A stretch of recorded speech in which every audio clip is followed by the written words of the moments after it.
Cette vidéo va permettre de corriger les deux exercices sur la pilule féminine d'une part et la pilule masculine d'autre part.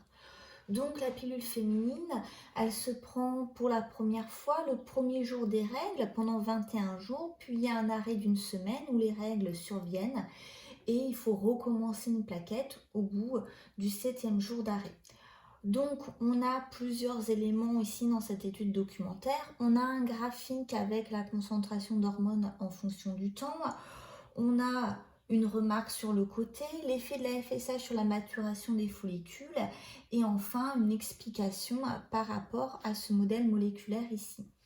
La consigne 1, utiliser les modélisations moléculaires pour montrer que les molécules de synthèse agissent comme des leurres.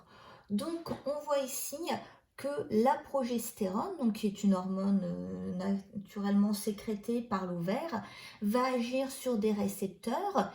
Or, ici, le progestatif, comme le lénovogestrel, qui est à l'intérieur de la pilule contraceptive, va avoir une forme en 3 dimensions qui est très proche de la progestérone naturelle et qui va donc se fixer au niveau des récepteurs à la progestérone. Or, ce progestatif, en se fixant sur ce récepteur, ne va pas avoir d'effet, contrairement à la progestérone.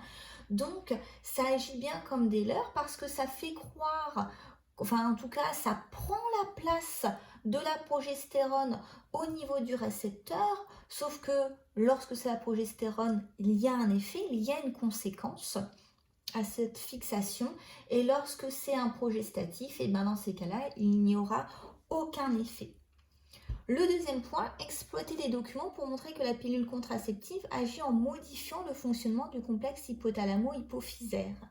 Donc, hypothalamo-hypophysaire signifie le lien entre hypothalamus et hypophyse. Or, sur le premier graphique, on voit la concentration de LH et de FSH, qui sont des hormones hypophysaires. Et on voit que lors du cycle du mois de septembre, et dans ces cas-là, on a une concentration en FSH qui va augmenter en phase folliculaire, c'est ce qui va permettre la croissance des follicules. On a juste avant le 14e jour, juste avant l'ovulation, un pic de LH et de FSH qui provoquera cette libération d'ovocytes par un follicule mûr. Et lors de la prise d'un contraceptif oral, donc dès le premier mois, on a une concentration de LH et de FSH constante.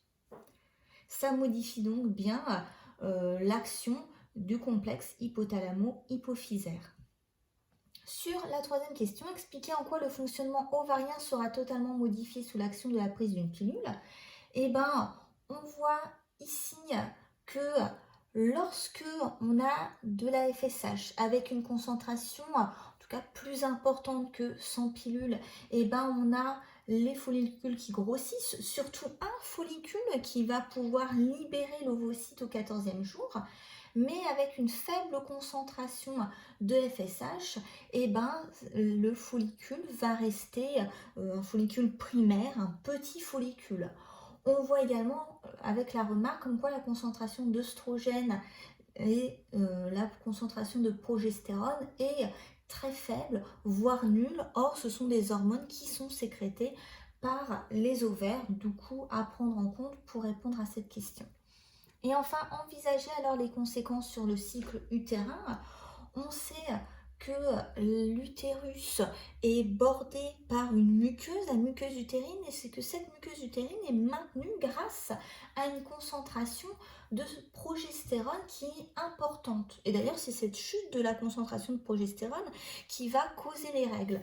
Or là, on a une concentration de progestérone qui est nulle avec la prise d'un contraceptif oral, et donc ça va modifier le cycle utérin vu qu'on va avoir une muqueuse utérine qui va beaucoup moins se développer lors de la prise d'un contraceptif oral, et c'est d'ailleurs pour ça que les règles sont moins abondantes et souvent moins douloureuses lors de la prise d'un contraceptif oral que lors de son absence de prise. Donc voilà ce qu'on pouvait dire par rapport à cette étude documentaire sur la pilule féminine. Et on a un deuxième document qui correspond ici à la pilule masculine. Donc, on se demande si la pilule pour homme serait bientôt disponible. On a différents textes. La molécule de synthèse, donc de DMAU fabriquée en laboratoire, c'est donc une molécule exogène, et deux graphiques avec la concentration d'éléments, donc LH, FSH et de sperme en fonction des mois. Première question. Expliquez comment la concentration sanguine en testostérone est maintenue faible lors de la prise de cette pilule masculine. On sait que la testostérone est fabriquée et sécrétée par les cellules interstitielles qui sont donc entre les tubes séminifères et que cette sécrétion va se faire par stimulation grâce à la LH. Or, lors de la période de traitement, on a une concentration de LH qui est presque nulle à partir du premier mois de traitement et donc c'est ce qui va causer une concentration de testostérone qui est également plus faible qu'en temps normal. Deuxième question, relier le mode d'action de la pilule hormonale masculine avec l'absence de spermatozoïdes dans le sperme.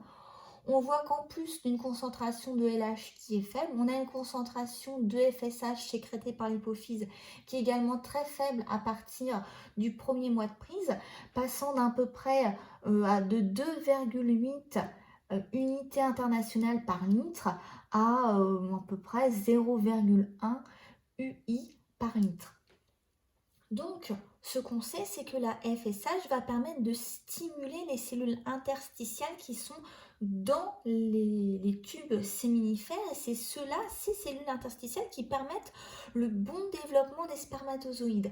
Or, s'il y a une concentration de FSH qui est extrêmement faible, elle ne va pas pouvoir assurer son rôle de stimulation des cellules interstitielles et donc les spermatozoïdes ne vont pas pouvoir se développer comme normalement après 3 mois de traitement puisqu'on a une concentration qui passe de 70 millions de spermatozoïdes par millilitre, sachant que dans un éjaculat on a à peu près entre 3 et 5 millilitres à une concentration qui va être inférieure, en tout cas très proche de 1 million de spermatozoïdes par millilitre. Or, on considère que ce taux est trop faible pour que l'homme soit considéré comme fertile.